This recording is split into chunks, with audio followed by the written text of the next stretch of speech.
Hello student, welcome to PS study. आज हम लोग डिस्कस करेंगे बहुपद। ऑलरेडी हम लोग बहुपद का परिचय पढ़ चुके हैं। आज हम लोग डिस्कस करेंगे कि ग्राफ से कैसे बहुपद का शून्यक का संख्या निकालेंगे। तो यहाँ पे क्या है, मैंने बहुत सारा ग्राफ लिया हूँ और उस ग्राफ से हम लोग शून्यकों की संख्या ज्ञात करेंगे। तो हम लोग का शून्यक ज्ञात करने से पहले हम लोग को मालूम होना चाहिए कि कौन सा अक्ष है। तो यहाँ पे क्या है, ये वाला हम लोग को इसको क्या बोलते हैं, एक्स अक्ष बोलते हैं, और ये वाला को क्या बोलते हैं, वाई अक्ष बोलते हैं।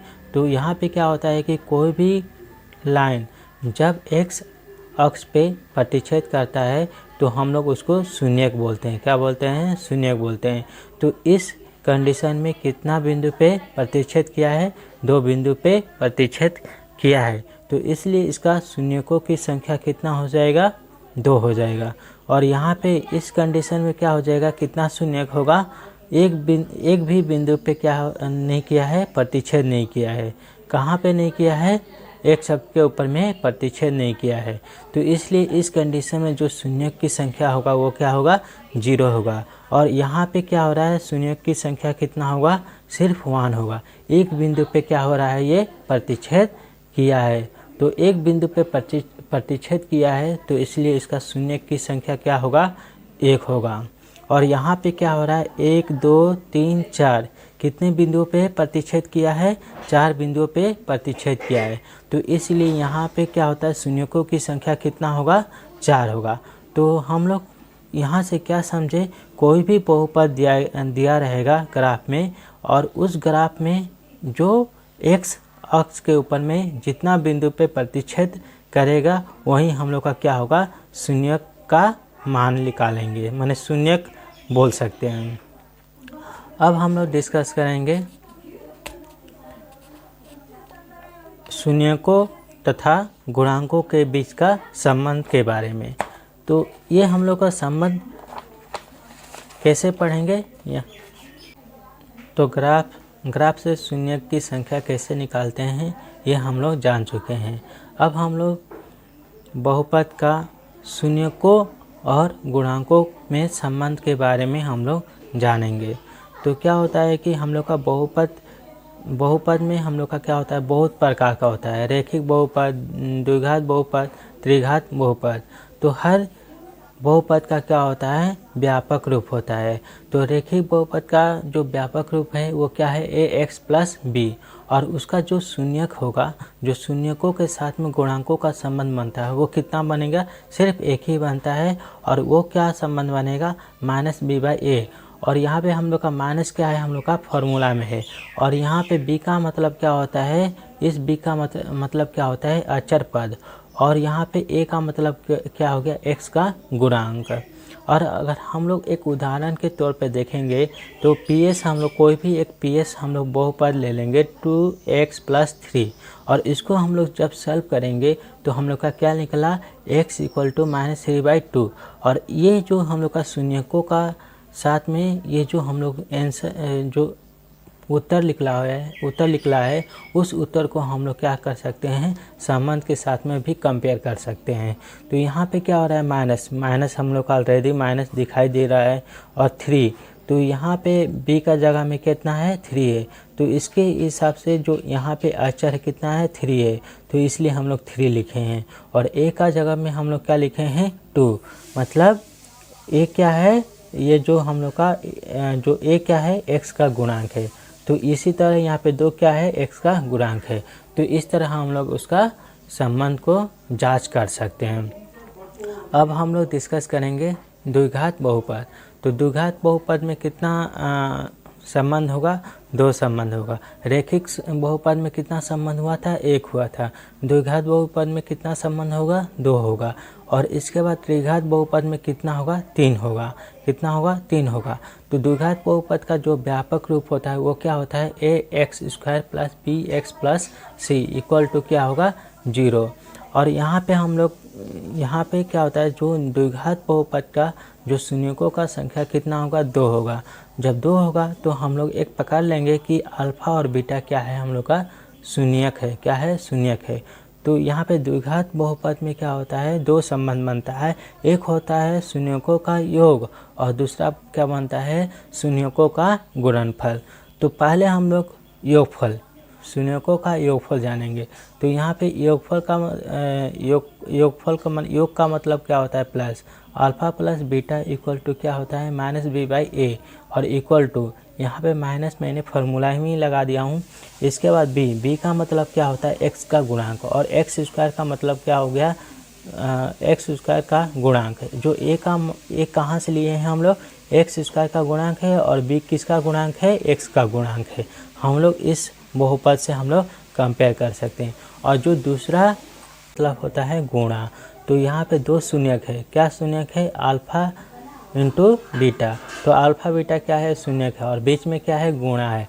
जब यहाँ पे दो शून्यकों को जब हम लोग गुणा करते हैं तो उसका जो संबंध निकलता है वो संबंध क्या है, गुणांकों के साथ में संबंध क्या होता है, सी बाई ए।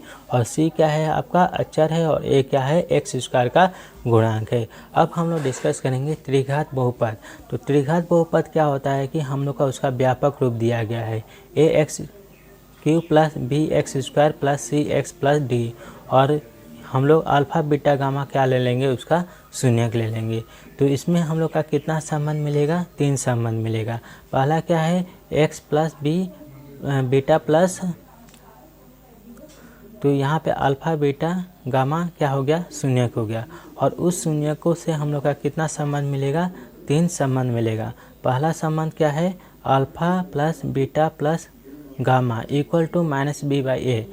और यहाँ पे माइनस बी और ए का मतलब क्या होता है, माइनस दे दिया हूँ, और बी का मतलब क्या हो गया, एक्स स्क्वायर का गुणांक, और ए का मतलब क्या हो गया, एक्स क्यू का गुणांक। उसी तरह दूसरा संबंध क्या है, alpha into beta plus beta into gamma plus gamma into alpha equal to C by A, और सी का मतलब क्या हो गया, एक्स का गुणांक, और ए का मतलब क्या हो गया, एक्स क्यू का गुणांक। और तीसरा संबंध क्या है, alpha into beta into gamma equal to क्या होता है, minus D by A. Minus यहाँ पे दे देंगे। इसके बाद डी का मतलब क्या होता है, अक्षर होता है, और ए का मतलब क्या है, एक्स क्यू का गुणांक। ये हम लोग संबंध हो गया, किसका संबंध हो गया, शून्यों और गुणकों का संबंध। अब हम लोग कुछ उदाहरण देखते हैं। तो उदाहरण क्या है, मैंने यहाँ पे उदाहरण लिया हूँ, द्विघात बहुपद x square plus 7x plus 10 के शून्यक ज्ञात कीजिए। क्या करना है, शून्यक ज्ञात करना है, और शून्यकों तथा गुणांकों के बीच के संबंध की सत्यता की जांच कीजिए। तो यहाँ पे क्या होता है कि हम लोग का क्या निकालना है, शून्यक निकालना है। पहले क्या निकालना है, शून्यक निकालना है, फिर उसके बाद क्या करना है, हम लोग का गुणांकों और शून्यकों का बीच का हम लोग का संबंध का सत्यता का जांच भी करना है। तो पहले हम लोग बहुपद, यहाँ पे क्या होता है, पी एक्स का मतलब क्या हो गया, बहुपद। बहुपद क्या दिया गया है यहाँ पे, X square plus 7x plus 10।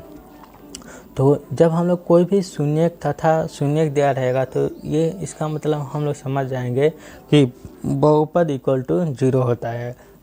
यहाँ पे X square plus 7x plus 10 equal to 0, X square plus 2x plus 5x plus 10। ये कैसे आया, मैंने कौन सा विधि यूज किया हूँ, विभाजन विधि। विभाजन विधि में क्या होता है, पहले 10 और यहाँ पे एक्स स्क्वायर का जो गुणांक दिया गया है उसको हम लोग मल्टीप्लाई कर लेते हैं। मल्टीप्लाई करने से 10, और उसको हम लोग क्या निकालेंगे, गुणनखंड निकालेंगे। तो गुणनखंड निकालने के बाद में क्या निकलता है, 2 और 5 निकलता है, और 2 5 को ऐसे यहाँ पे रखना है कि 7 आ जाना चाहिए। तो मैंने 2x प्लस 5x को एक साथ में रख दिया हूँ, और यहाँ से मैंने कॉमन ले लिया हूँ, x कॉमन ले लिया हूँ, तो x प्लस 2 प्लस 5, यहाँ से 5 कॉमन ले लिया हूँ, तो x प्लस 2 इक्वल टू 0।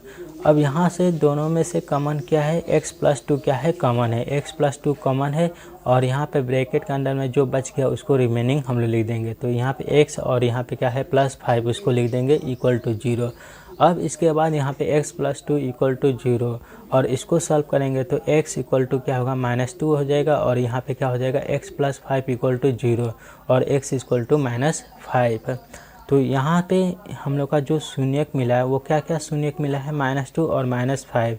तो इसलिए x² + 7x + 10 का शून्यक क्या होगा, -2 और -5 होगा। तो अब क्या होगा, हम लोग का उसका संबंध का जांच करेंगे।